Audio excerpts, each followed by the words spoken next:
Ini artikel saya terbit September tahun 2020 ya, adik mahasiswa, yang berjudul Analisis Kesalahan Siswa dalam Menggeneralisasi Pola Linier. Apa saja Pak yang harus ada di dalam bab pendahuluan itu? Nah, saya akan mengambil contoh, misalnya penelitian miliknya Alia. Halo, mana Alia hadir? Alia Diani mana? Halo Alia. Suara saya terdengar ya? Halo? Oke.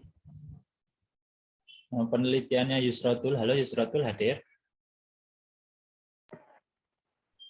Iya. Iya, Bapak. Hilang lagi ya.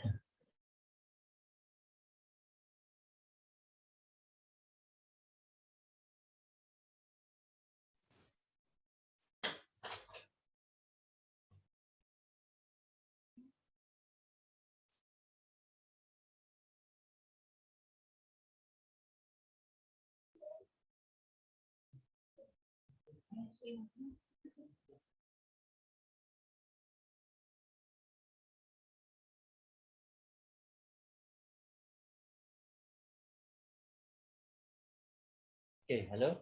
Kelihatan screen saya? Belum. Sudah. Sudah. Oke. Nah, saya akan mengambil salah satu contoh penelitian miliknya Yusratul. Alia. Halo Alia. Hadir Alia? Iya, Bapak. Ada, Bapak. Oke. Apa judulnya miliknya Alia? Analisis kemampuan matematik komunikasi. Ya, analisis komunikasi. Matematis dalam menyelesaikan masalah SPLDV ditinjau dari self concept, kan begitu ya? Konsep. Kan begitu ya? Halo? Suara saya putus-putus ya? Di saya, Pak. Di saya sedikit putus-putus suaranya panjenengan. Oh. Ya, sekarang gimana? Halo? Masih putus-putus? Maupun lancar, Pak. Ya, oke. Baik, saya ambil ya. Oh, sudah merekam. Nah, bagaimana cara menyusun bab 1 tentang pendahuluan ini? Nah, pendahuluan ini beberapa penelitian memiliki perbedaan bergantung pada konteks pembicaraannya. Kalau kita penelitian kualitatif, ada penelitian kuantitatif, dan ada penelitian pengembangan. Kan begitu ya? Halo? Nah, di sini kayaknya semuanya penelitian kualitatif ya. Kalau kita lihat judul ya. Jadi kita fokus pada penelitian kualitatif saja. Siapa kuantitatif? Saya, Pak. Novia. Apa judulnya Novia? Judul saya, sebentar, Pak. Judulnya, Pengaruh Model Pembelajaran Project Based Learning terhadap Kemampuan Pemecahan Masalah dan Hasil Belajar Siswa Berbantuan Aplikasi Cabri 3 Dimensi pada materi segitiga kelas 7. Judulnya itu maksimal 15. Tidak boleh lebih dari 15 kata. Nah, nanti diketik di grup WA, nanti akan saya carikan judul yang sederhana. Baik, Pak. Nah, ada hasil penelitian saya tentang kuantitatif, nanti saya sampaikan juga bagaimana kalau kuantitatif.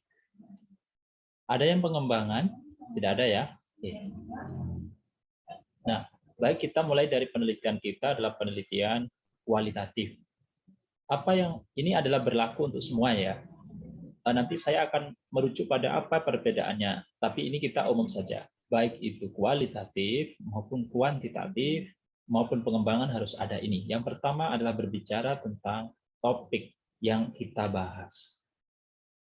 Nah, contoh saya akan membahas mengenai penelitian miliknya Alia. Alia itu membahas mengenai analisis komunikasi matematis siswa. Jadi dalam paragraf 1, jangan membahas mengenai pendidikan. Kebanyakan kan skripsi ada di mahasiswa kakak tingkat, ada di mahasiswa semuanya itu adalah berbicara mengenai pendidikan. Berdasarkan Undang-Undang Negara Republik Indonesia tahun 1945, pendidikan adalah penting. Tidak perlu itu. Begitu ya. Nah, kemudian pendidikan di sekolah tidak. Tetapi langsung pada topik pembicaraan apa yang ada. Contoh miliknya dia, Dian Lubdiani, adalah berbicara komunikasi matematis. Dalam paragraf pertama ini harus mampu menjawab pertanyaan adalah, saya coret ya, di sini. Paragraf pertama adalah berbicara mengenai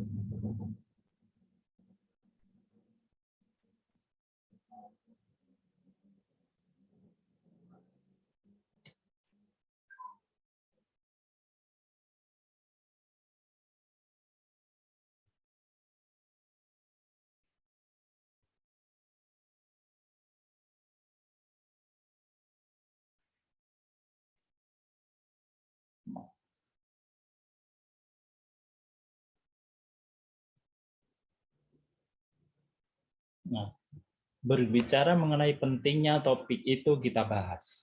Nah, sekarang saya akan bertanya pada Alia, apa pentingnya komunikasi matematis itu? Kenapa Alia Dian Lubdiani membahas mengenai itu? Sudah disusun? Belum? Bab 1? Sudah, Pak. Ya, apa pentingnya di situ?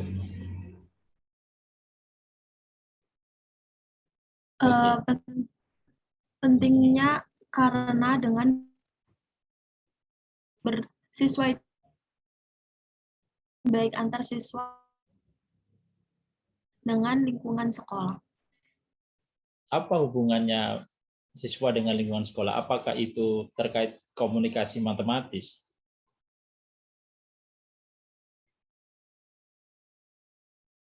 Menurut Suhaib,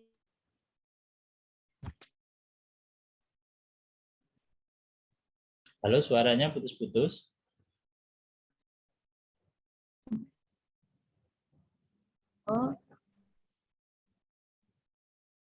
harus jelas, Pak. Ya, apa? Kalau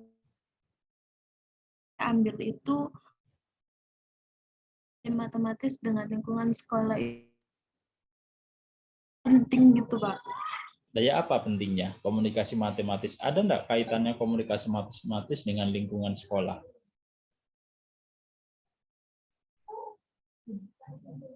Nah, kan tidak jelas. Nah, jadi harus bisa menjawab pertanyaan pertama adalah pentingnya topik itu kita teliti. Coba perhatikan milik saya artikel ini. Salah satu kemampuan yang ditekankan di dalam pembelajaran matematika adalah generalisasi. Nah, kan penting ini kan, ditekankan kan. Mengapa generalisasi ini penting? Berdasarkan Tanisili dan Osdas, ini peneliti tingkat dunia, mengatakan bahwa generalisasi adalah dasar untuk mengembangkan pengetahuan matematika dan merupakan pusat kegiatan matematika. Nah, kan sudah jelas kan pentingnya generalisasi ya. Apa itu? Yaitu dasar untuk mengembangkan pengetahuan matematika. Dan itu merupakan pusat. Tidak hanya itu, generalisasi juga menjadi fokus utama dalam standar kurikulum dan upaya penelitian dalam bidang pendidikan. Nah, jadi semua kurikulum di dunia ini pasti terkait dengan generalisasi dalam bidang matematika. Nah, generalisasi juga merupakan keterampilan dasar dalam pembelajaran matematika di berbagai topik. Hal inilah yang menyebabkan bahwa generalisasi dianggap sebagai bagian penting dari pembelajaran matematika.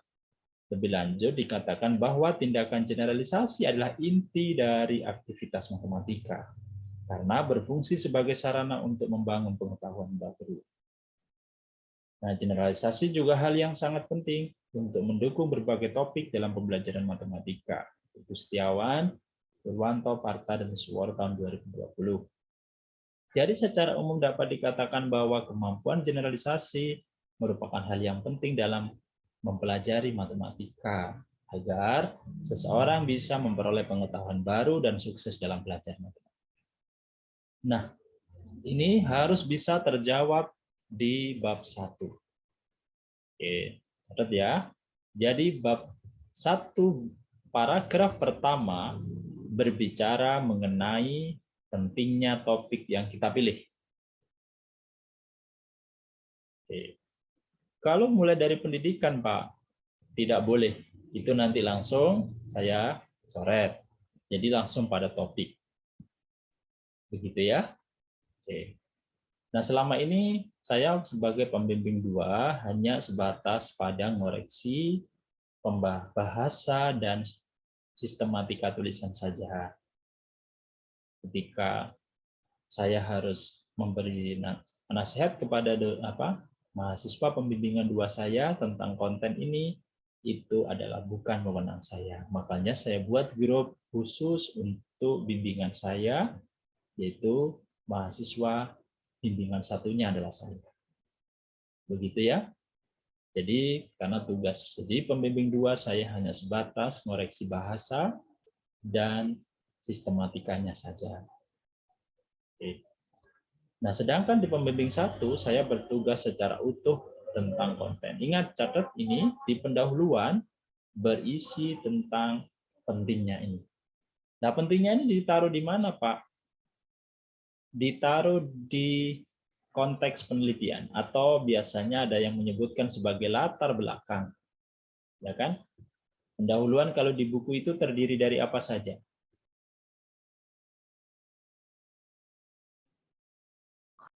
Kalau di pendahuluan, di pedoman yang sudah di-share oleh rekan kita,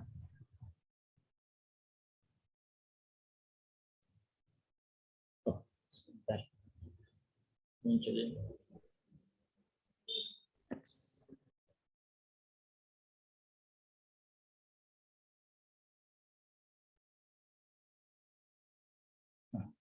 Oke. Konteks penelitian. Nah, biasanya disebut sebagai apa? Konteks penelitian ini adalah latar belakang masalah. Nah, ini harus ada pentingnya topik yang kita ambil. Oke. Dari sini ada pertanyaan. Paham semua? Paham. Jadi yang tadinya itu waktu nyusun proposal skripsi bersama mata kuliah dulu, hapus yang pendidikan. Langsung pada berbicara mengenai pentingnya topik itu sehingga kita tertarik. Kalau tidak berbicara penting, ngapain kita tertarik? Kan begitu. Cukup buat 1 paragraf ini berbicara mengenai pentingnya. Oke. Sekarang saya lanjutkan paragraf yang kedua itu berisi apa, Pak? Nah, paragraf yang kedua berisi tentang materi yang kita bahas. Nah, contoh di situ. Nah, masih miliknya Alia. Tapi nanti kita kasih pertanyaan yang lain ya. Paragraf kedua berbicara mengenai tentang apa kaitan. Nah, berbicara mengenai tentang kaitan atau hubungan.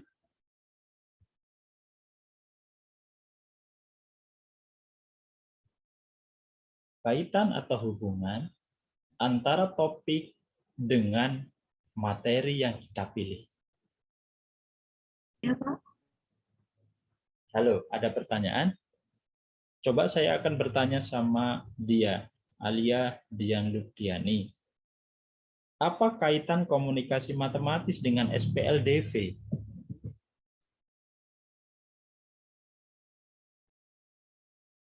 Apakah SPLDV itu bisa digunakan untuk mengukur komunikasi matematis? Contohnya apa?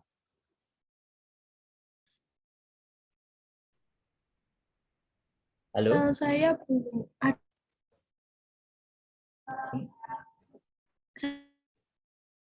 Iya, suaranya putus-putus. Berikutnya aja yang mungkin jelas.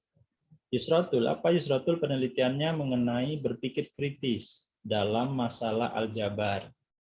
Nah, berarti nanti bab 1. Halo Yusratul, mana Yusratul? Halo? Iya, Bapak. Ya. Berarti bab 1 berbicara pentingnya berpikir kritis. Nanti ya dibicarakan ini apa pentingnya berpikir kritis itu. Kemudian yang bab 2 adalah berbicara mengenai kaitan berpikir kritis dengan masalah aljabar. Salah satu materi yang digunakan untuk membangun kemampuan berpikir kritis siswa adalah aljabar. Berikan alasannya mengapa aljabar itu bisa digunakan untuk berpikir kritis.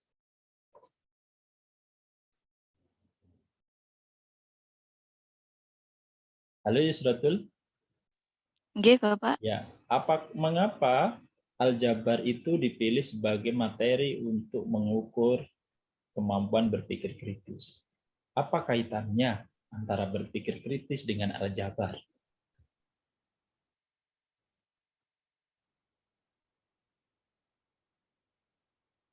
Nah, belum terpikirkan kan? Nggih.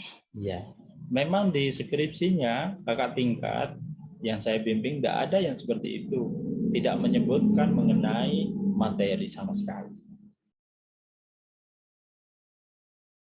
Terus kalau tidak menyebutkan lah ngapain kita menggunakan aljabar untuk mengukur keterampilan berpikir kritis?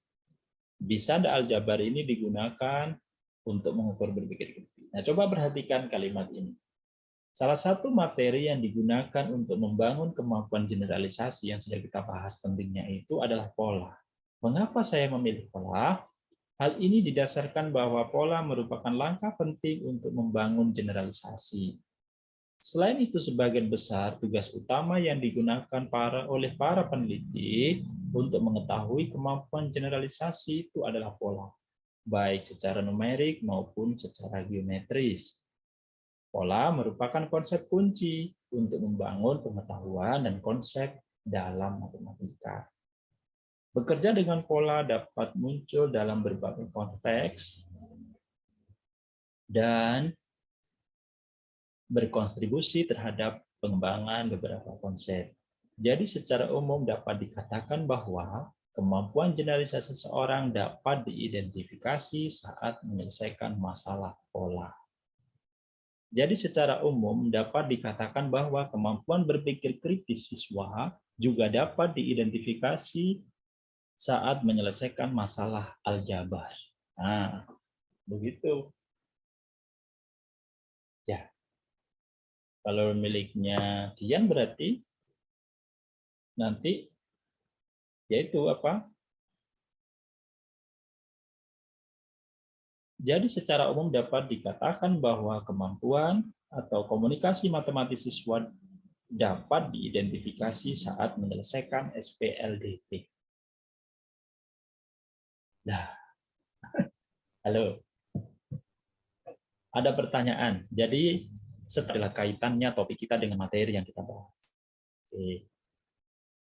Sudah? Halo, tes? Izin bertanya, Pak. Ya, silakan bertanya dulu. Apa nanti di judul tidak boleh mencantumkan materi kayak babnya apa gitu, Pak? Nah, judul agar lebih spesifik. Nah, coba perhatikan judul ini. Analisis kesalahan siswa dalam mengeneralisasi pola linier. Sangat sederhana sekali. 1, 2, 3, 4, 5, 6, 7 kata. Maksimal 15 kata. Nah, dari contoh judul yang sudah diajukan, saya merevisi miliknya Dian misalnya. Analisis komunikasi matematis siswa dalam menyelesaikan masalah SPLDV ditinjau dari self-concept. Nah, jadi kita perlu mencantumkan materi. Kenapa, Pak? Karena itu akan menjadi spesifikasi penelitian kita. Nah, kalau misalnya di sini analisis kesalahan siswa dalam menyelesaikan masalah matematika. Nah, masalah matematika itu banyak. Apa nantinya? Apakah masalah kita matematika adalah matematika geometri, apakah masalah matematika aljabar, trigonometri, dan lain sebagainya. Jadi cantumkan materi yang kita bahas. Tetapi kita tidak perlu mencantumkan subjeknya di sini. Analisis kesalahan siswa kelas 7 semester 2 tahun ajaran 2020-2021 di SMP negeri itu tidak perlu. Itu nanti ada di metodenya. Begitu. Halo? Oke, jadi tidak perlu mencantumkan subjek secara keseluruhan. Tapi ada beberapa peneliti mencantumkan subjek. Ya, cukup kita berbicara siswa atau peserta didik.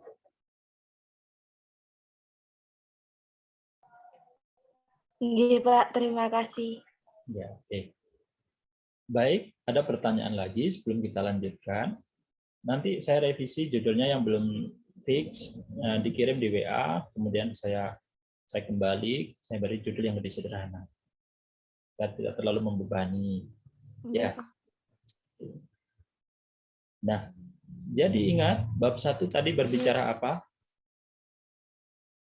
Dalam latar belakang atau konteks penelitian, pentingnya topik tersebut. Nah, kemudian kaitan topik dengan materi yang kita bahas. Oke. Nah, setelah kita berbicara pentingnya kaitan topik dengan materi tersebut, nah, ini adalah masih berbicara tentang materi. Tetapi ini bisa tidak SPLDV adalah sekian. Ini boleh dimasukkan, boleh tidak tentang materi. Ya, kalau ini kan kita pola adalah barisan bilangan yang suku-sukunya dapat diprediksi. Kemudian Bishop mendefinisikan pola sebagian ini. Nah, kenapa saya cantumkan, Pak? Karena pola itu luas, sehingga seseorang harus memahaminya di depan. Pola apa yang saya gunakan di sini? Ini. Pola geometris dalam penelitian ini adalah pola linier. Nah, jadi peneliti itu hanya fokus pada pola linier, di mana pola linier itu adalah pola yang memiliki beda pertama dari suku-sukunya adalah konstan. Nah, dia peneliti tahu pola seperti apa sih yang saya teliti ini, yaitu hanya berfokus pada pola linier. Jadi konteks penelitian saya jelas, konteksnya hanya berupa pola linier. Oke. Nah, ada pertanyaan dari sini? Tidak ada? Oke. Halo, sebentar ya ada telepon. Halo, Assalamualaikum Pak.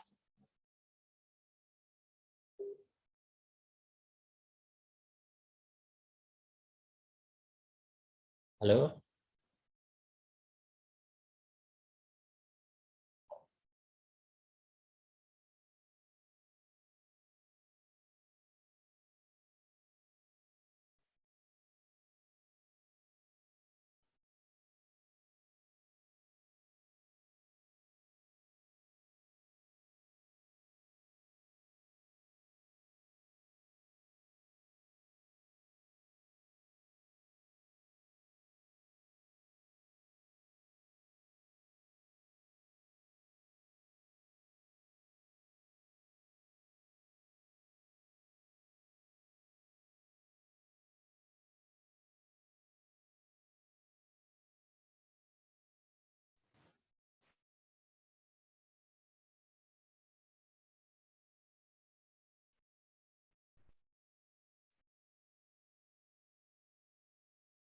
Oke.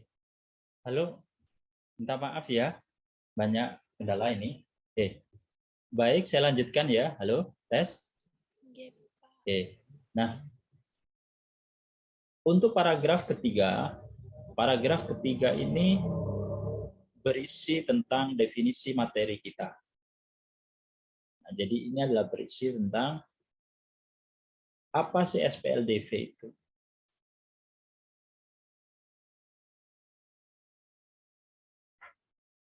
Oke. Nah, coba lihat Dian, apa SPLDV itu Dian?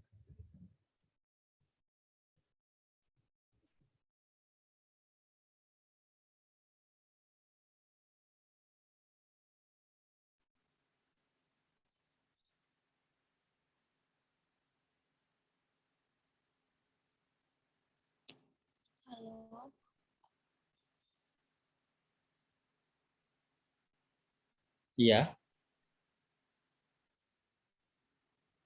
SPLDV ada. SPLDV itu persamaan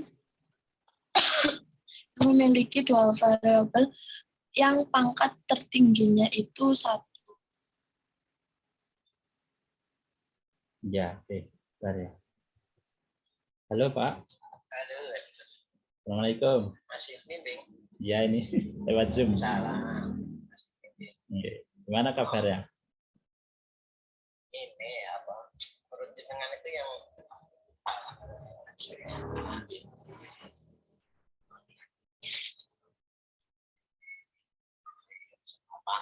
Iya. Kalau Pak, nggih. Kalau menurut saya, yang saya lakukan ini Pak ya. Halo ya. Yang saya lakukan antara post test dan pre-test itu berbeda Pak. Sebenarnya tujuan untuk pre-test kan untuk mengetahui kemampuan awalnya saja Pak. iya, Jadi pre-test itu tidak ada kaitannya dengan atau ada kaitannya sedikit dengan materi yang akan kita berikan. Nah, misalnya SPLDV. Nah, sistem bersama linear dua variabel. Kita beri soal sedikit, kan mereka kan belum belajar, nah Pak, misalnya ya.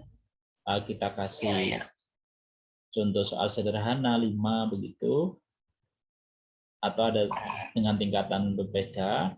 Kemudian kita analisis di situ adalah untuk mengetahui nilai awal mereka dan untuk mengetahui apakah sudah kelas itu terdistribusi normal, kan begitu Pak, kalau kita berbicara kuantitatif ya.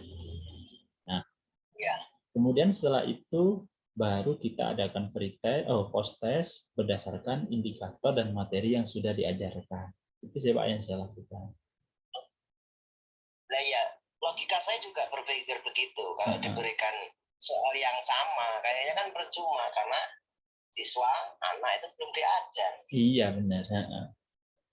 Karena yang selama ini beredar kan soal pre dan post itu sama. Gitu. Saya mikirnya jauh begitu. Kalau sama, kalau di materi-materi umum itu anak masih bisa lah.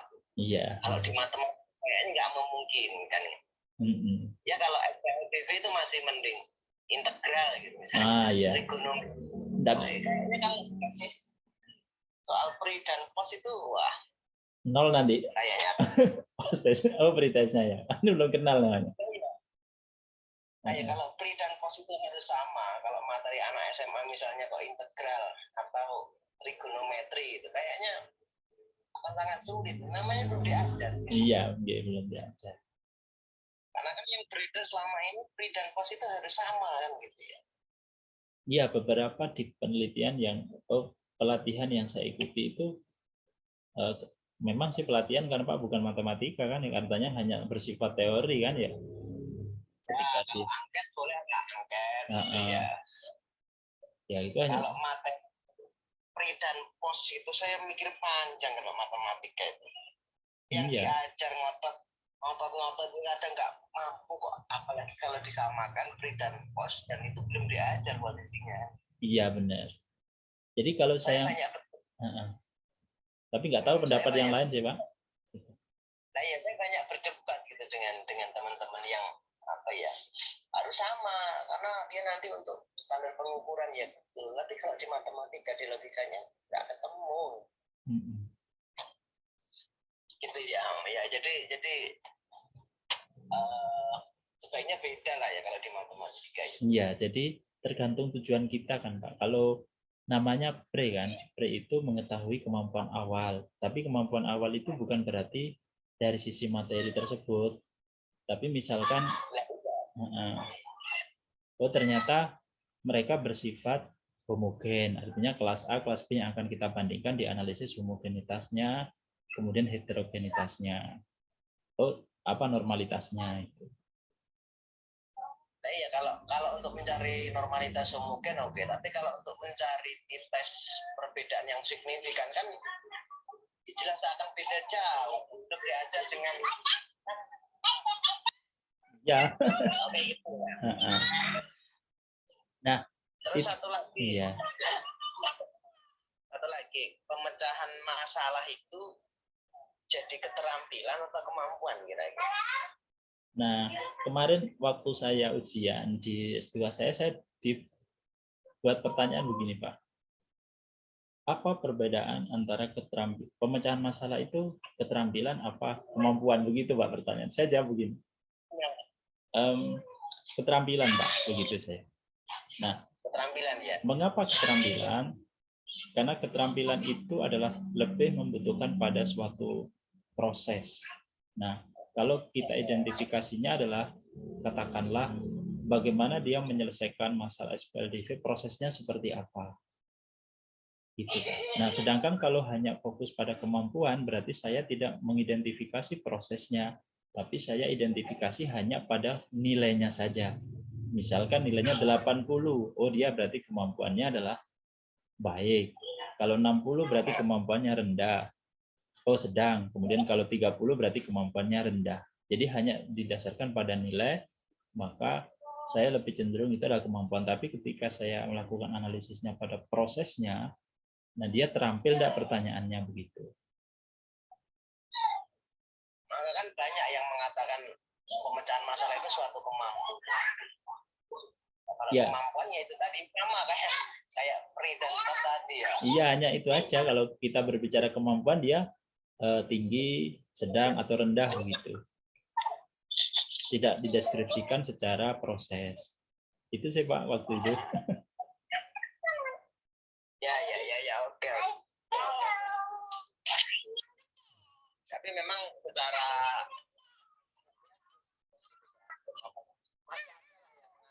iya masih masalah itu gitu ya. Iya masih terjadi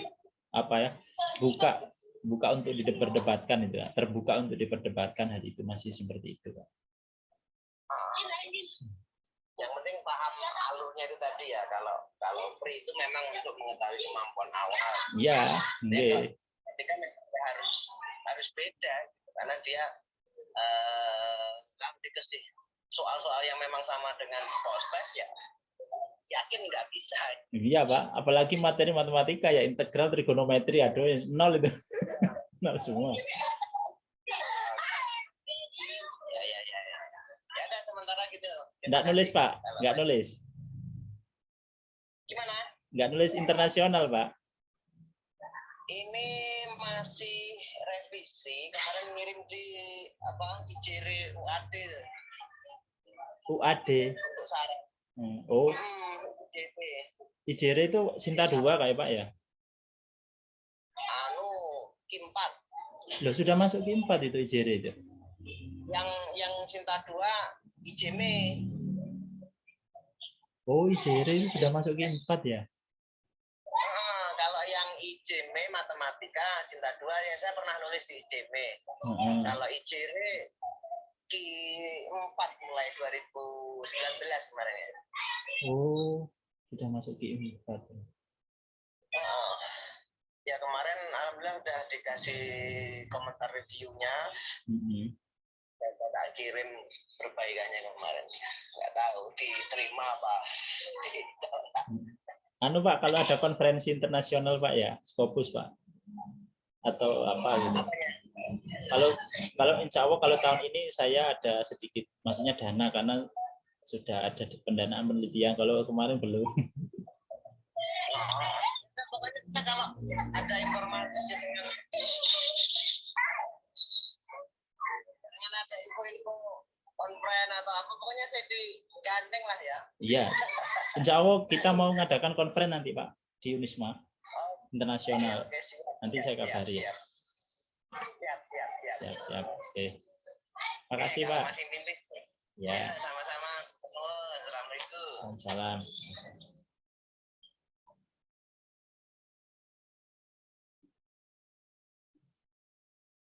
Halo, suara saya terdengar?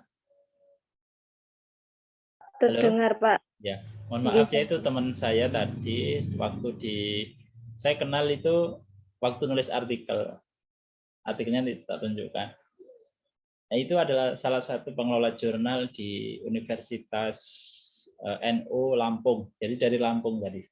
telepon membahas mengenai pretest dan posttest. Oke, baik, kita lanjutkan ini ya. Nah, setelah kita membahas bab 1 pentingnya topik, yang kedua adalah bab 2, paragraf 1 pentingnya topik, paragraf 2 kaitan topik dengan materi kita. Kalau tidak ada kaitannya, Pak, ya tidak bisa, harus dicari dengan mengkaji beberapa kajian pustaka. Cari materi yang ada kaitannya. Nah, kemudian yang ketiga adalah berisi tentang definisi dari materi kita. Ya, apa sih materi SPLDV itu? Dan SPLDV yang diajarkan di sekolah itu seperti apa? Ya, halo? Banyak digunakan di mana SPLDV itu tadi? Banyak digunakan di perdagangan, atau banyak digunakan di bidang pendidikan, atau banyak digunakan di bidang bisnis dan lain sebagainya, pemecahan masalahnya. Nah, dari situ kita pilih topik kita, konteks kita. Kita mau gunakan SPLDV kita di mana? Di perdagangan, atau di bidang pendidikan, atau di bidang yang lain. Nah, Alia Dian mau menggunakan SPLDV di mana? Masalahnya. Belum tahu, Pak.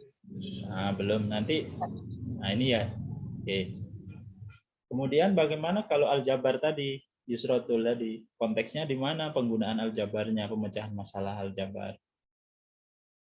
Apa di bidang geometri, ataukah di persamaan dan lain sebagainya? Oke. Silakan kalau ada pertanyaan.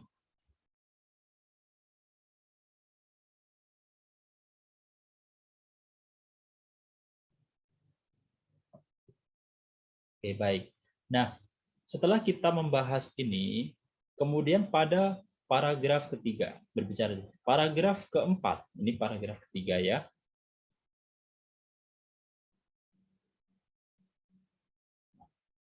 Paragraf keempat,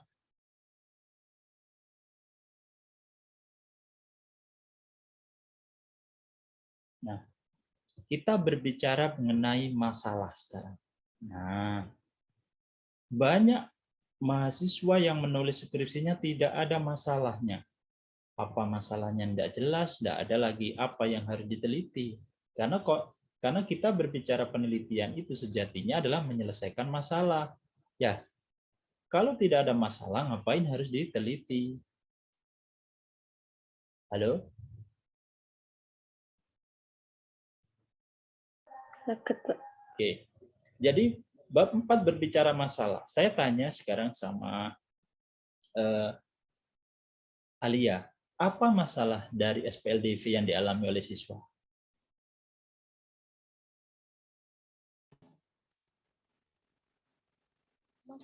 Masalah kesusahan SPLDV-nya gitu, Pak. Ya, kesulitan siswa menyelesaikan masalah SPLDV atau rendahnya nilainya dan lain sebagainya. Nah, di proposal saya belum ada, Pak. Ya, memang tidak membahas materi. Ya, memang tidak muncul seperti itu. Ya, rata-rata skripsi mahasiswa itu tidak muncul sama sekali masalah yang akan diselesaikan. Ya, jadi ngapain penelitian itu dilakukan? Ya untuk aja, Pak. Tugas akhir skripsi saya, Pak. Nah, tidak sekarang, tapi harus ada masalah dimunculkan. Masalah ini dimunculkan itu bisa melalui studi pendahuluan kita atau bisa mengkaji. Coba perhatikan ini paragraf. Ini paragraf 3 ini ikut atasnya ini ya. Dan yang ini paragraf 4. Coba perhatikan masalah apa sih dalam generalisasi pola ini, Pak? Coba perhatikan. Penelitian tentang generalisasi pola telah banyak dilakukan. Misalnya Lanin menunjukkan bahwa salah satu yang mempengaruhi penggunaan strategi generalisasi pola linier adalah masalah pola linier dalam bentuk gambar. Hal ini dikarenakan bahwa pada saat situasi masalah berbentuk gambar, maka ada kemungkinan siswa memiliki keterbatasan persepsi. Nah, ini sudah menjadi masalah, yaitu mereka memiliki apa? Keterbatasan dalam melihat situasi masalah yang menyebabkan siswa menggunakan apa? Strategi yang tidak efisien. Ya kan? Atau munculnya apa di sini? Kesalahan generalisasi.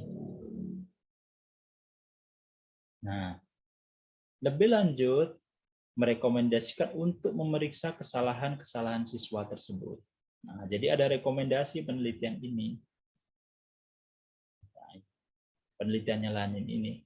Karena hasil penelitian yang berupa kesalahan siswa dapat digunakan sebagai dasar pembelajaran untuk meningkatkan pemahaman siswa tentang generalisasi pola. Nah, jadi artinya di sini adalah bahwa masalah yang muncul ketika siswa menyelesaikan pola linear itu apa? Yaitu keterbatasan persepsi yang dia bisa berakibat pada kesalahan generalisasi. Nah, masalah yang muncul dari SPLDV apa saja? Nah, itu perlu dijelaskan. Masalah yang muncul dari saat siswa menyelesaikan masalah aljabar itu apa? Nah, itu dijelaskan melalui studi pendahuluan, boleh bertanya kepada siswa, misalnya kita komunikasi melalui WA, apa sih masalah yang ada?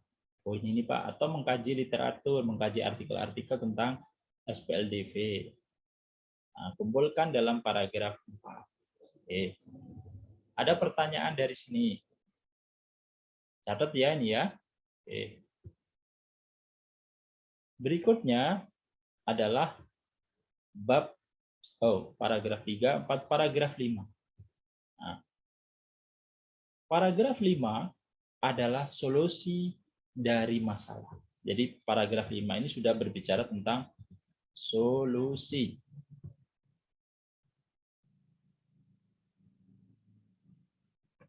Ya. Nah, apa solusi yang ditawarkan oleh penelitian sebelumnya? Nah, adik-adik mahasiswa itu kan sudah mengkaji 10 artikel tuh ya. Halo? Nah, 10 artikel tadi itu letakkan di paragraf 5 ini. Hasil penelitian dari 10 artikel tersebut dalam menyelesaikan masalah SPLDV ini letakkan di bab 5. Yaitu solusi. Nah, ini. Hasil contohnya penelitian Barbosa, Palhares, dan Valid tahun 2007 ini adalah menunjukkan bahwa kecenderungan siswa untuk memanipulasi bilangan saja dapat berkontribusi untuk meningkatkan kesulitan dalam menemukan pola yang dimaksud. Nah, jadi dia meneliti kesalahannya, yaitu kecenderungan siswa dalam memanipulasi bilangan saja, itu yang ditelitinya. Ternyata itu yang berkontribusi. Kemudian,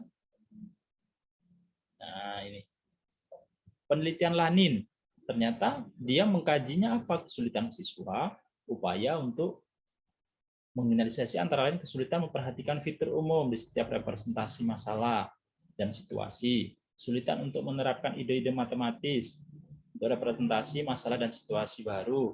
Akibat dari kesulitan-kesulitan ini, maka siswa akan melakukan kesalahan dalam generalisasi pola linear. Sebagai penelitian lanjutan dari penelitian sebelumnya, nah ada penelitian lanjutan. Oke. Jadi paragraf 5 berbicara solusi. Nah, paragraf 6 ya. Paragraf 6 berbicara apa kira-kira? Ada yang tahu?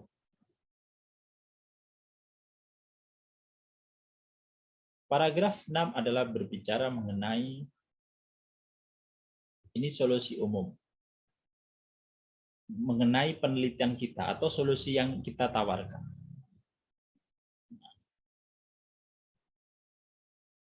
Solusi yang kita tawarkan. Artinya begini, contohnya miliknya Aliyah. Masalah siswa dalam menyelesaikan SPLDV selama ini belum ada pengkajian bahwa SPLDV itu dipengaruhi oleh self concept. Ya, self concept. Nah, jadi dari hasil kajian penelitian sebelumnya bahwa belum ada yang melakukan penelitian bahwa masalah tentang SPLDV ini muncul tidak ditinjau berdasarkan self concept.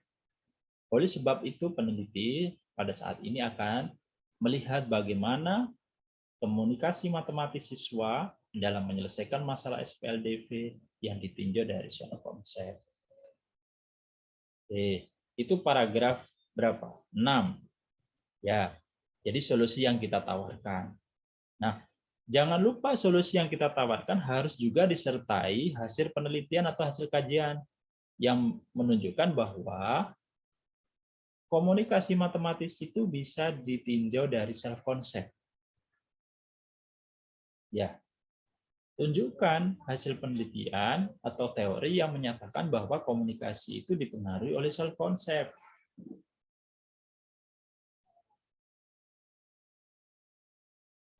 Ya, sudah dikaji, Alia, Dian, apakah komunikasi matematis itu dipengaruhi oleh self concept? Ada penelitian yang menunjukkan seperti itu. Penelitian yang saya review kemarin sepertinya ada, Pak.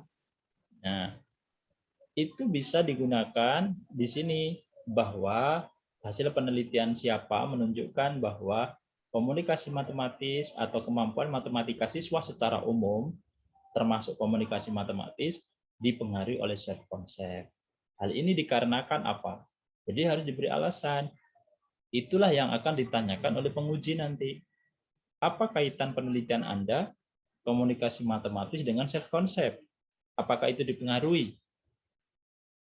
Jawab ya, berdasarkan hasil penelitian sebelumnya yang menunjukkan bahwa salah satu yang mempengaruhi kemampuan matematika atau komunikasi matematis itu adalah self concept. Oke. Nah, kemudian beri definisi. Self concept adalah begitu. Ya. Oke. Harus diberi keterangan definisi self concept itu apa? Definisinya sedikit saja biar orang membacanya paham. Nah, di paragraf 6 juga, Pak.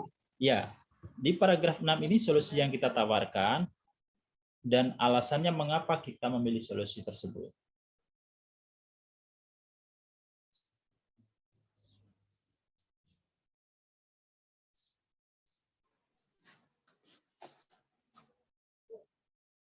Oke. Nah, Bertanya, Pak. Ya, silakan. Kalau kalau nggak ada artikel yang memuat antara hubungan keduanya gimana, Pak? Kan kayak punya Alia itu kan tadi ada. Kalau nggak ada gimana? Kalau nggak ada, harus ditelusuri teori mana yang mengatakan bahwa kayak misalnya berpikir kritis itu bisa ditinjau dari miliknya Yusratul. Berpikir kritis ditinjau dari resiliensi matematis. Apakah itu ada?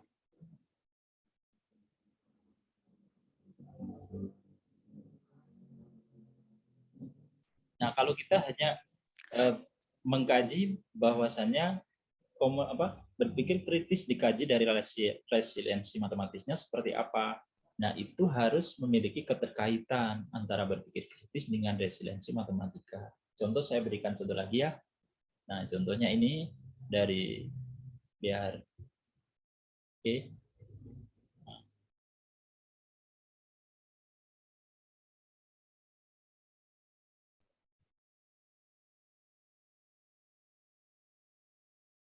Tapi bahasa Inggris ini ya, nggak apa-apa ya.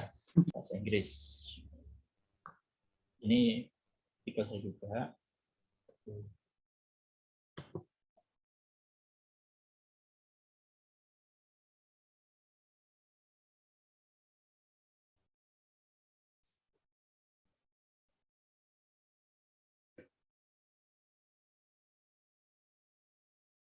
Nah, kalau misalnya tidak ada yang spesifik dengan penelitian kita ambil yang umum saja.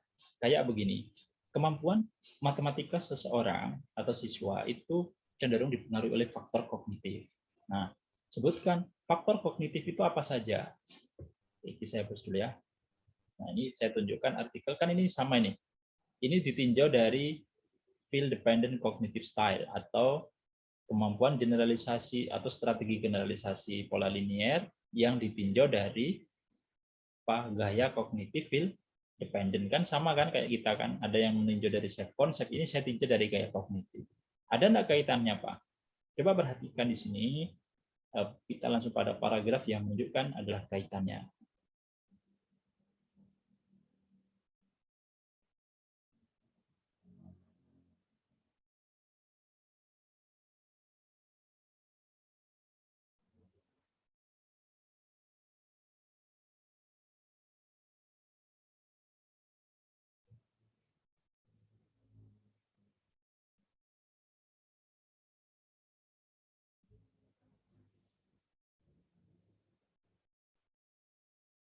Nah, ini nah,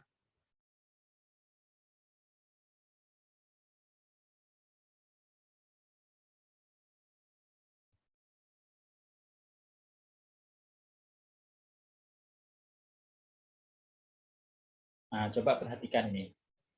Kelihatan previous studies partly focus on strategies employed by students in generalizing patterns. This means that there is still a space to conduct research of patterns generalization involving strategies to generalize cognitive pattern and factor. Lanin et al. Contend that when students work on tasks with different structure, misalnya, i.e. tasks with increasing and decreasing structure, dan seterusnya. Artinya, saya langsung bahasa Indonesia saja. Penelitian sebelumnya yang fokus pada strategi yang digunakan siswa dalam menggeneralisasi pola. Ini menunjukkan bahwa termasuk untuk hasil riset dari generalisasi pola dalam mengembangkan strategi untuk mengeneralisasi dipengaruhi oleh suatu pola itu sendiri dan faktor kognitif. Ya. Lanin menunjukkan bahwa, artinya hasil penelitian Lanin menunjukkan bahwa ketika siswa bekerja menyelesaikan dengan struktur yang berbeda, yaitu ada increasing structure and decreasing structure, yaitu ada struktur yang turun, kemudian ada yang naik. Ya, mereka memiliki kecenderungan untuk menggunakan strategi yang sama. Hasil penelitian juga menunjukkan bahwa siswa menggunakan strategi rekursif dengan akan merubah untuk menggunakan strategi yang efektif. Nah, jadi pada saat dia terjebak di strategi rekursif, dia akan mengubahnya untuk memperoleh strategi yang rekursif. Untuk alasan ini, Lanin mengatakan bahwa tujuan purpose the future research, diharapkan tujuan untuk penelitian selanjutnya dari generalisasi pola adalah melibatkan faktor kognitif. Ya, sudah masuk faktor kognitif kan, berarti yang mempengaruhi kan generalisasi pola kan. Nah, based on this fact, berdasarkan fakta ini, maka penelitian yang akan dilakukan adalah dapat uncover effective strategi employed by student in generalizing linear patterns in term cognitive factor. Jadi berdasarkan dari rekomendasi ini, maka penelitian yang bisa dilakukan adalah mengkaji strategi yang digunakan oleh siswa dalam menggeneralisasi pola linier berdasarkan faktor kognitif. Nah, ada berapa faktor kognitif? There are two kinds of faktor kognitif. Ada dua jenis faktor kognitif, yaitu field dependent dan field independent style. Oke, kan sudah masuk begitu. Nah, kalau tadi SPLDV, sistem persamaan linear dua variabel, berdasarkan hasil penelitian sebelumnya, bahwa kemampuan komunikasi matematis itu dipengaruhi oleh faktor kognitif atau dipengaruhi oleh apa? Kalau disposisi itu, resiliensi itu disposisi. Ya, halo resiliensi. Resiliensi itu kan semangat ya. Nggih. Ya, itu self concept itu juga merupakan semua istilah penelitian adik-adik mahasiswa itu masuk penelitian saya. Itu adalah mengkaji mengenai disposisi berpikir semua itu. Nah, jadi tunjukkan disposisi berpikir yang mempengaruhi. Nah, ini ya, jadi ada seperti itu. Nah, ini saya tunjukkan disertasi ya.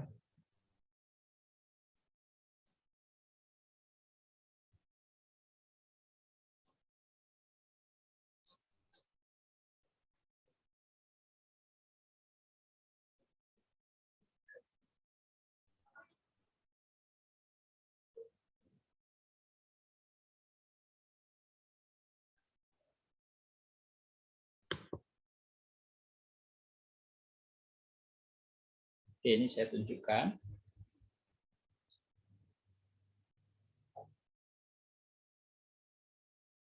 Bentar ya, proses.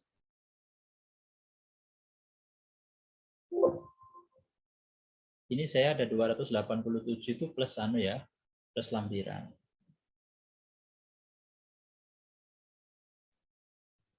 Saya akan menunjukkan di bab 1.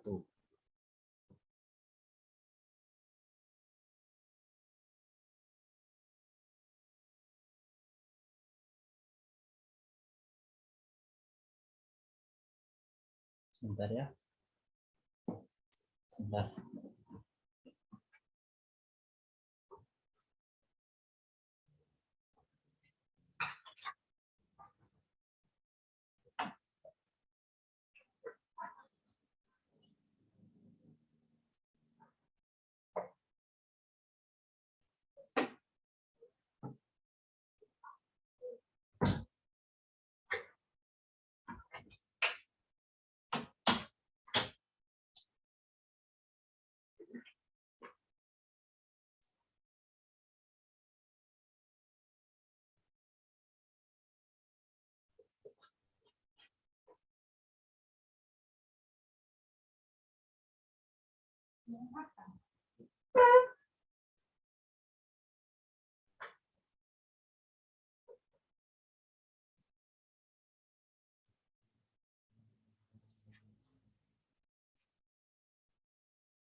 Nah, halo. Ini sudah kelihatan tulisan saya ini? Coba perhatikan yang saya blok ini. Oke. Disposisi berpikir ini juga mempengaruhi keberhasilan seseorang dalam mempelajari matematika. Hasil penelitian Born dan Bibi tahun 2008 menunjukkan bahwa rendahnya partisipasi siswa dalam belajar matematika disebabkan oleh ketidakpercayaan dan kebencian terhadap matematika. Nah, ini resiliensi masuk enggak ini? Self concept kan termasuk kepercayaan ya? Halo? Halo? Nggih, Pak. Ya, kemudian kita lanjutkan. Selain itu, anggapan matematika sulit membuat seseorang tidak mau mempelajari matematika. Hasil penelitian terbaru menunjukkan bahwa keyakinan secara signifikan mempengaruhi sikap terhadap matematika. Jadi dapat dikatakan bahwa penelitian tentang juga penting untuk dilakukan, karena juga mempengaruhi keberhasilan seseorang dalam belajar matematika. Nah, jadi ketika kita tidak ada spesifik yang mengatakan bahwa self concept itu akan mempengaruhi komunikasi matematis, Pak. Tidak ada yang spesifik mengatakan tidak apa-apa. Tapi self concept itu masuk ranahnya mana? Apakah dia masuk ranahnya disposisi berpikir? Apakah dia masuk ranahnya kognitif? Halo, tes? Bisa dipahami? Kira-kira menurut Alia self concept itu masuk apa?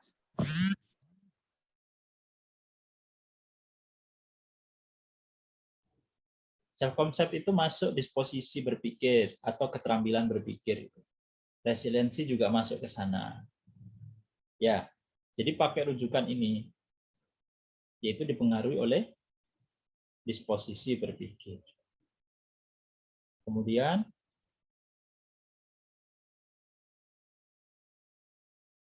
untuk yang lain, kayak Alfi, Rizka, berarti ditinjau dari kepribadian sensing dan intuition. Nah, itu masuk mana? Apa dia masuk cognitive style, kayak kognitif, ataukah disposisi? Self-esteem. Nah, itu juga masuk mana? Nah, itu perlu dijelaskan bahwasannya memang kemampuan matematika siswa itu oleh peneliti sebelumnya ditunjukkan bahwa hal-hal yang bersifat cognitive style atau gaya kognitif atau hal-hal yang bersifat disposisi berpikir ini mempengaruhi seseorang dalam menyelesaikan masalah matematika. Maaf Pak, suaranya terputus-putus. Oke. Ya, halo tes. Suara saya sudah jelas, sambung? Halo? Halo? Ya, suaranya sedikit terputus-putus, Pak. Oh ya. Minta Sudah. tolong. Ya, sekarang sudah jelas. Sudah. Oke. Ampun, sudah, Nah, Pak. jadi kalau kita melakukan penelitian kualitatif, apa sih tujuan penelitian kualitatif? Ada yang mahasiswa tulis ini adalah menjelaskan adanya hubungan antara kemampuan matematika dengan beberapa disposisi tadi, dengan keyakinan seseorang kalau tinggi seperti apa menyelesaikan matematikanya, kalau sedang seperti apa, kalau rendah seperti apa, kan itu kan maksudnya kan? Nah sekarang kalau istilah self-concept, self-esteem, kemudian resiliensi, kemudian apa? Sensing and intuition. Nah, itu harus memiliki payung penelitian. Konteks besarnya itu masuk ke dalam disposisi berpikir, ataukah itu masuk ke gaya kognitif. Nah, itu dikaji lebih lanjut itu. Halo? Sudah dikaji kan tentang itu teorinya? Belum? Nah, ini tugasnya adik mahasiswa. Nah, tidak perlu khawatir, itu masih judulnya sudah saya sederhanakan itu ya. Apalagi kemarin judulnya ada pemecahan masalah, ada berpikir kreatif. Berapa variabelnya? Jadi satu saja itu didalami, kita lakukan penelitian secara sungguh-sungguh. Baik.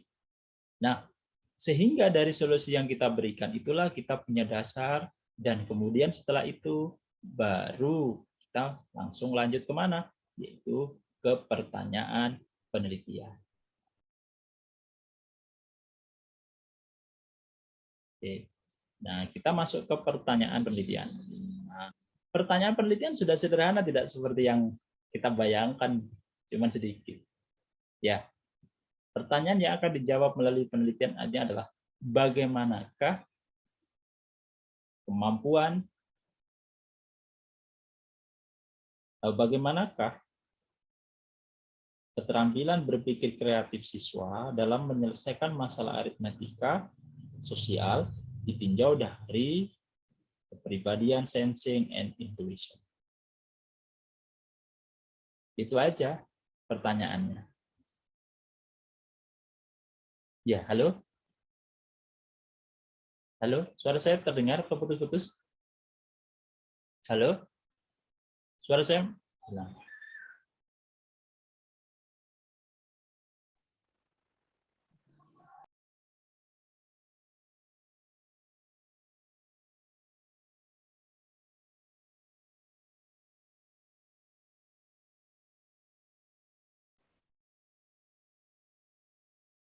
Halo? Suara saya terdengar? Oke, Pak. Ya. Pak. Oke, jadi dalam bab 1, latar belakang masalah atau konteks penelitian ada berapa paragraf? Paragraf pertama membicarakan apa? Halo? Pentingnya topik yang kita pilih. Ya, yang kedua paragraf Topik. Tuan paragraf kedua berbicara tentang berkaitan antara topik dengan materi. topik dan materi. Yang ketiga, paragraf 3. Kemudian yang Berisi definisi. definisi materi yang diambil. Ya, paragraf keempat. Membahas masalah yang terkait dengan materi. Ya, masalah apa? Paragraf kelima. Solusi. Ya, solusi yang sudah dilakukan oleh peneliti sebelumnya. Ya kan? Ya. Kemudian paragraf 6. Solusi yang kita tawarkan. Ya, solusi yang kita tawarkan seperti apa? Dan kita harus memiliki dasar untuk menawarkan solusi tadi. Nah, kan begitu alur berpikir ilmiahnya. Jadi ada masalah nih ya, itu sudah diteliti oleh peneliti lain. Nah, kita juga ingin menunjukkan kita punya solusi juga. Apa? Ini solusi yang kita berikan. Dan ini alasan kita. Oke, sampai sini dulu ya. Untuk pertanyaan penelitian, manfaat penelitian, kemudian dan definisi istilah akan kita bahas pada sesi berikutnya. Butuh berapa waktu untuk menyelesaikan bab 1? Wow. 2 minggu ya? Terlalu sedikit 1 bulan? Lama itu. Samaan Pak kalau 1 bulan kayaknya. 2 minggu nggak apa-apa ya? 2 minggu nanti selesai, kirim di grup. Kalau yang review artikel ini tetap saya tagih untuk penilaian, kumpulkan, semua punya tugas itu. Tapi tidak begitu saya koreksi, saya hanya lihat sepintas, sudah bagus. Kemudian yang akan saya koreksi nanti bab 1. Jadi 2 minggu lagi, bab 1 dikumpulkan. Ya, Nggih, Pak. referensinya menggunakan Mendeley bisa. Ada yang belum bisa? Apa? Mendeley atau belum bisa. Zotero? Belum, Pak. Belum, Pak. Harus belajar. Ya udah, kalau misalnya belum, tidak apa-apa ditulis manual, tapi nanti rujukannya ditulis ya di setelah bab 1 ya, di bagian akhir dari bab 1. Karena kita konsultasinya per bab saja. Jadi langsung tetap ditulis rujukannya. Nanti kalau sudah dari saya, bab 1 sudah saya koreksi, sudah saya ACC, benar begitu, langsung serahkan kepada pembimbing 2. Biar cepat. Nah, sembari menunggu revisi dari pembimbing 2, kita tetap akan melanjutkan ke bab 2. Setelah bab 2 selesai, kemudian kita revisi, kasihkan ke pembimbing 2. Langsung lanjut ke pembimbing ke bab 3. Nah, setelah bab 3 selesai, baru kita masuk ke instrumen. Ya, instrumen selesai, langsung penelitian, kemudian kita masuk ke bab 4. Jadi biar pekerjaannya ada di mahasiswa cepat, saya anggaplah per 2 minggu. Kan tidak ada mata kuliah lain kan, selain skripsi kan? Nggak tahu kalau mau menempuh mata kuliah yang lain nggak apa-apa. Tapi itu perjalanan kita. Oke. Nah, jadi saya harap ada mahasiswa tetap semangat menyelesaikan skripsinya. Biar bisa selesai tepat waktu. Jadi benar-benar saya koreksi skripsi itu, kita bekerja secara profesional, kita bekerja, belajar dengan sungguh-sungguh. Oke, baik. Ada pertanyaan lagi? Bertanya, Pak. Ya, silakan, Vina. Pak, berarti nanti yang kita kerjakan itu ada 6 paragraf atau boleh lebih, Pak? Intinya yang mencakup 6 ini atau bagaimana? 6 paragraf. 6 paragraf. Tidak boleh ini, lebih. Harus ada 6 paragraf. Oke. Oke, Pak.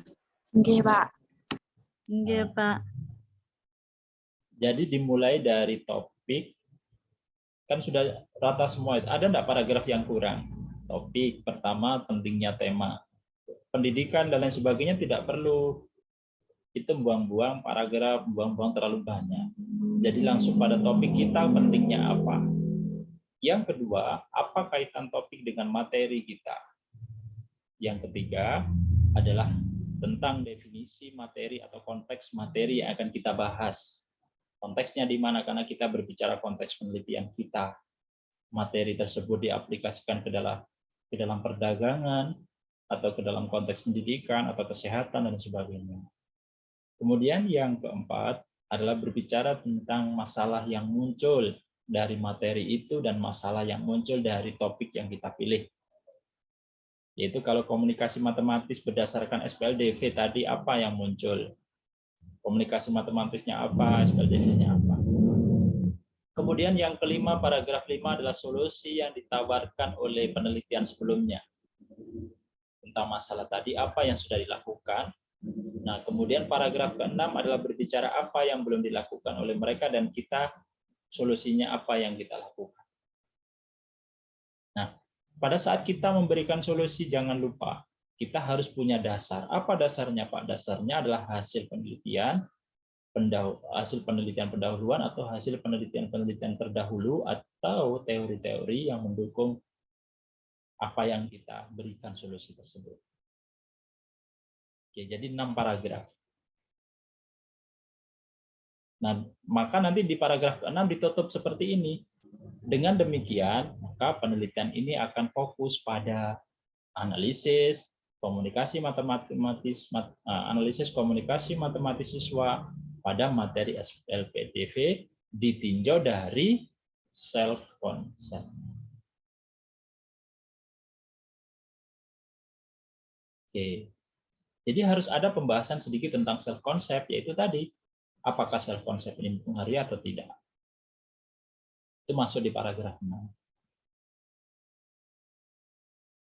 Nah, nanti lebih lanjut self concept ini akan dibahas di mana, Pak? Dibahas di kajian perpustakaan nanti. Dibahaslah di sana. Self concept seperti apa dan sebagainya. Yang penting di bab 1 sudah ditunjukkan ini. Kita akan kaji. Begitu. Jadi 6 paragraf. 6 paragraf. Yang tadinya sebelumnya buat berapa paragraf? Yang dulu 10?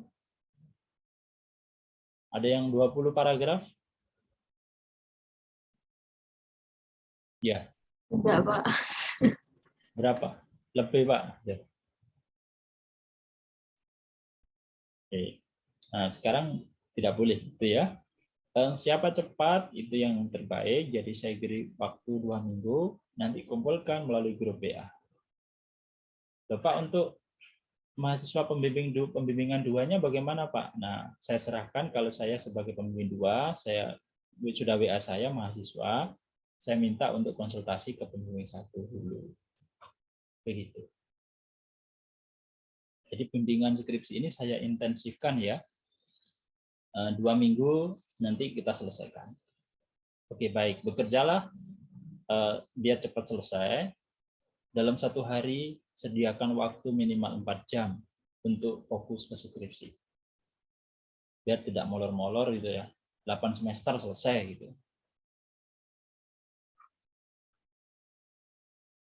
Oke. Baik. Ada pertanyaan lagi?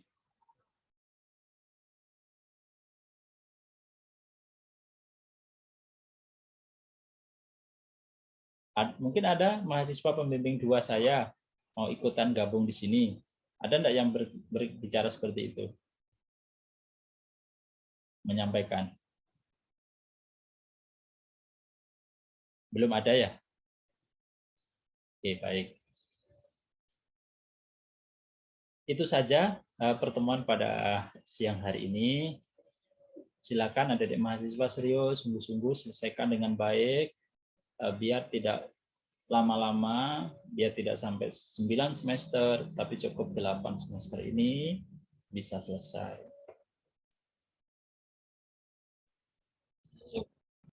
Ya, oke, semangat ya. Silakan bekerja sama. Ya, silakan ada pertanyaan.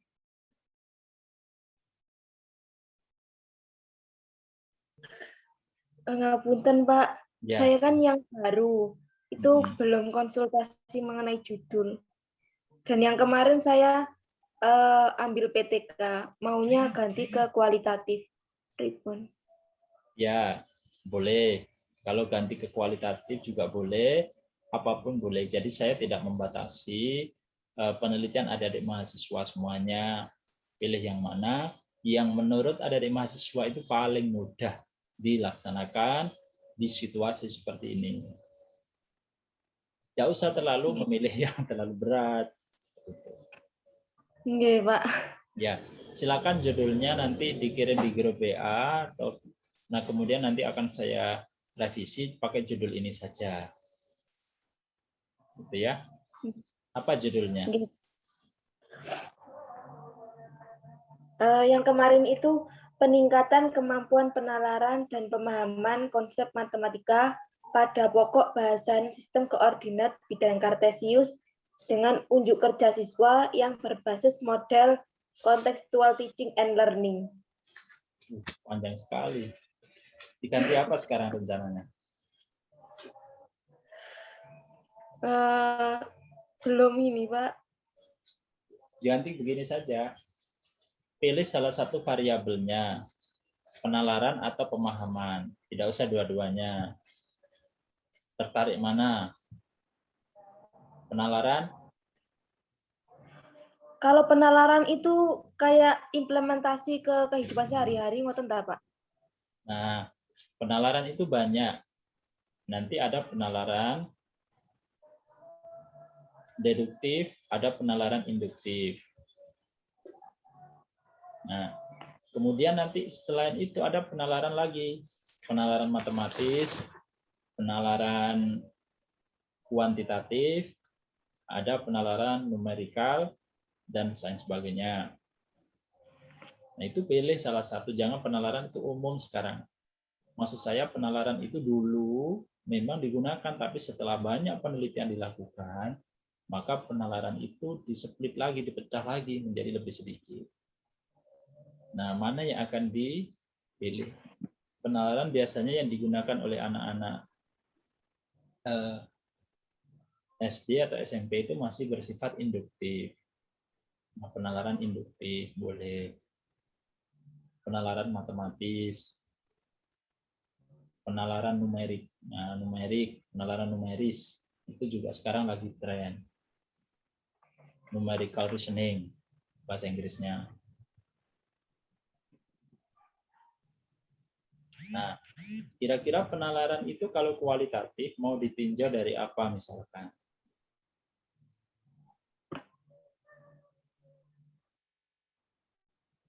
Kalau Gaya kognitif bisa enggak? Cari ya. nggih. Ya. Jadi kemampuan penalaran matematis siswa dalam menyelesaikan sistem koordinat ya ditinjau dari gaya kognitif, field dependent dan field independent. Bisa. Kemampuan. Ya, kemampuan penalaran matematis siswa dalam menyelesaikan masalah sistem koordinat ya. Nggih. Ditinjau dari apa? Unjuk kerja siswa pripun, Pak? Nanti gimana cara menilai unjuk kerjanya? Menggunakan angket notebook bisa, Pak? Berarti ditinjau dari unjuk kerja. Yaitu yang diteliti unjuk kerjanya. Unjuk kerja dalam menyelesaikan penalaran, itu kan yang akan diteliti. Tapi apa yang digunakan untuk kacamatanya? Untuk meninjaunya. Apakah dari keyakinan siswanya? Apakah dari kemampuannya? Apakah dari kreativitasnya?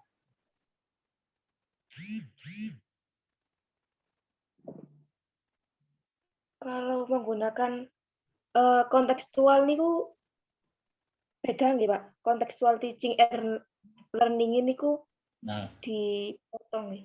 kalau contextual teaching and learning itu berarti adalah penerapan metode pembelajaran itu tadi. Dia tidak menjadi analisis kualitatif, tapi harus PTK. Atau penerapan contextual teaching and learning dalam meningkatkan kemampuan penalaran siswa. Itu PTK. Jadi tidak usah banyak-banyak, tapi salah satu variabel dari kemampuan siswa saja dan apa tindakan yang kita lakukan.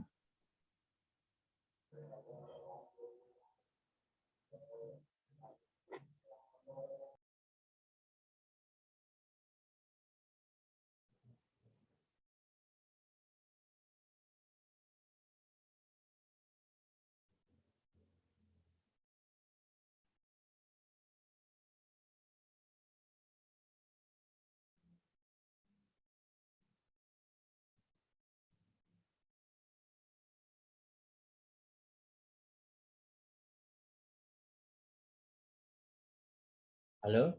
Kayaknya yang mempengaruhi itu kan geometri kan ya?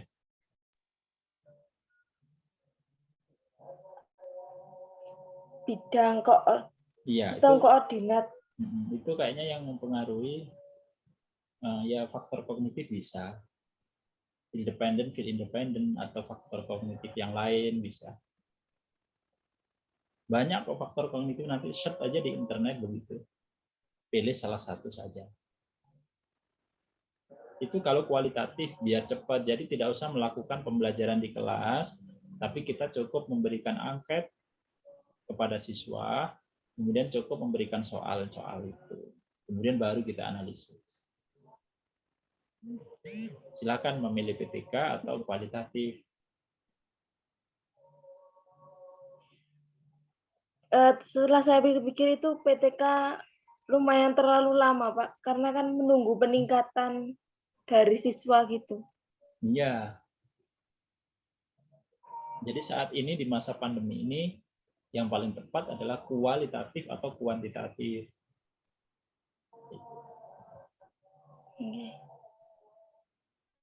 Atau mau penelitian, tapi kalau saya kualit ya. Kualitatif. Atau kuannya begini kalau kuantitatifnya.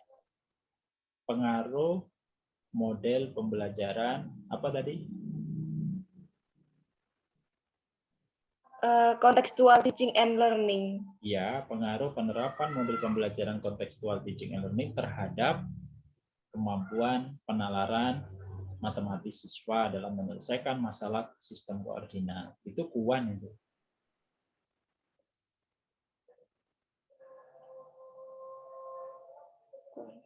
Jadi dia pengaruh apa enggak? Ada pengaruhnya enggak? Kontekstual teaching and learning. Nanti hasilnya dibandingkan dengan kelas kontrol.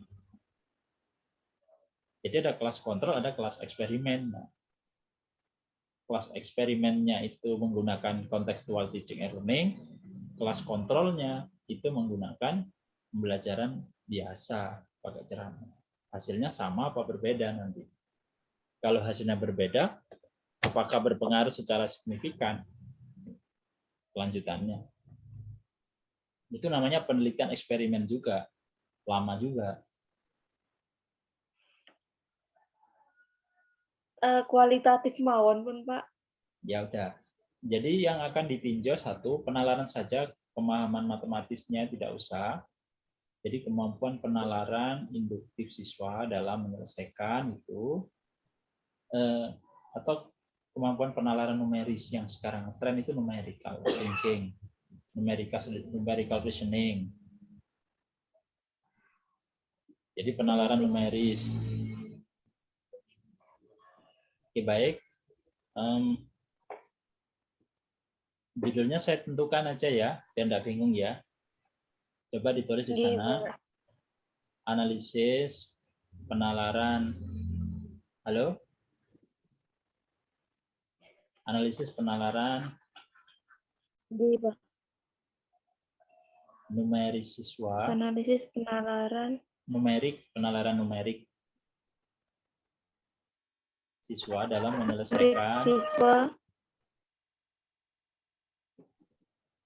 menyelesaikan masalah sistem koordinat. Dalam menyelesaikan masalah sistem koordinat kartesius. Sudah? Sampun. Ya. Ditinjau dari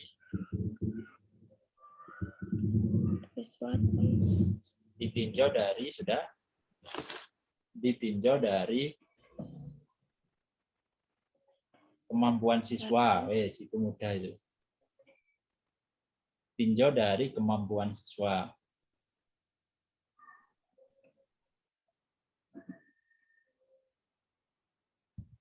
Sudah, Pak. Ya. Nanti bagaimana menilai kemampuannya, tidak usah angket. Nilai kemampuan siswa itu bertanya sama guru, mengumpulkan dari mana siswa yang kategori tinggi, kategori sedang, dan kategori rendah. Jadi dikategorikan 3 nanti. Nah, setelah dikategorikan siswa rendah, tinggi, sedang, ambil yang kategori tinggi itu 2 siswa untuk dianalisis lebih lanjut bagaimana penalarannya. Yang sedang nanti ambil 2 dianalisis lebih lanjut bagaimana penalarannya. Yang rendah nanti dianalisis lebih lanjut bagaimana penalarannya. Kan sederhana itu. Ya. Jadi instrumennya cuma satu, yaitu untuk mengukur penalaran numeris tadi. Penalaran numerik. Numerik ya, penalaran numerik. Oke. Penalaran numerik siswa menyelesaikan sistem. Tinggi, Pak. Terima kasih, Pak. Ya, sama-sama. Nanti diketik ya, biar saya tidak lupa diketik di grup. Oke, silakan ada lagi yang mau ditanyakan? Saya, Sudah? Pak. Baik, ya. Oke, semoga pertemuan kali ini bisa membawa manfaat bagi kita semua. Silakan ada di mahasiswa sediakan waktu sehari 4 jam untuk menyelesaikan skripsi biar selesai tepat waktu. Sampai ketemu di bimbingan berikutnya, bimbingan yang ketiga masih bab 1 pendahuluan, yaitu bagaimana menyusun pertanyaan penelitian, manfaat, dan definisi istilah atau penegasan istilah. Baik, mari kita tutup ya. Mau bertanya lagi. Ya, silakan Vina. Kan untuk perkuliahan itu sudah ditetapkan secara luring, akan ditetapkan secara luring ya Pak. Nah, untuk bimbingan ini apakah masih bisa dilakukan secara online atau akan dilakukan secara offline? Kalau menurut adik mahasiswa enaknya apa? Online, Bapak. Ya. Online, Pak. Jadi Tatap ada muka, Pak, lebih jelas. tatap muka sesekali, tatap muka boleh ketemu saya di kantor. Pengen tatap muka silakan. Tapi untuk online ini insya Allah saya jadwalkan per 2 minggu kalau sempat begitu ya. Jadi garis besarnya saya ginikan, nanti konsultasinya. Nah, kalau konsultasi kirim aja ke WA, tidak perlu pakai di print kertasnya karena mungkin biayanya mahal ya kalau di print itu, atau punya print sendiri yang mahal. Jadi tidak usah, kalau saya cukup dikirim ke WA dalam bentuk Word boleh, PDF boleh. Jadi saya review dari situ saja. Nanti bagian mana yang saya coret kan bisa pakai PDF itu. Tidak usah print, tapi nggak tahu kalau pembimbing 2 mengendaki print silahkan. Kalau saya enggak, masih pembimbing 2, saya juga tak minta untuk ngirim ke WA saja biar tidak terlalu dicetak banyak-banyak. Oke, jadi pertemuannya tetap kita lakukan secara online seperti ini. Tapi nanti sesuatu saat kita nggak tahu kan perkembangan, kita lihat aja ya perkembangannya. Kalau kita nanti ada tatap muka ketemu offline, akan saya umumkan di grup begitu. Oke, baik. Kalau online kan enak, di mana-mana kita bisa ketemu, waktu jalan-jalan pun juga bisa pakai HP sambil mendengarkan. Oke. Baik, kita lihat perkembangan. Jadi untuk sementara ini pertemuan kita lakukan secara online, termasuk bimbingan skripsi, revisi dan lain sebagainya kirim melalui WA. Begitu. Nanti kita revisi, kita kembalikan untuk dibenahi. Baik, demikian. Ada lagi yang mau ditanyakan lagi sebelum saya tutup? Sudah, Pak. Sudah ya. Oke. Semangat. Selesai ya. Jangan mundur-mundur lagi. Mari kita tutup pertemuan hari ini dengan membaca Al-Fatihah. Semoga bermanfaat bagi kita semua. Al-Fatihah.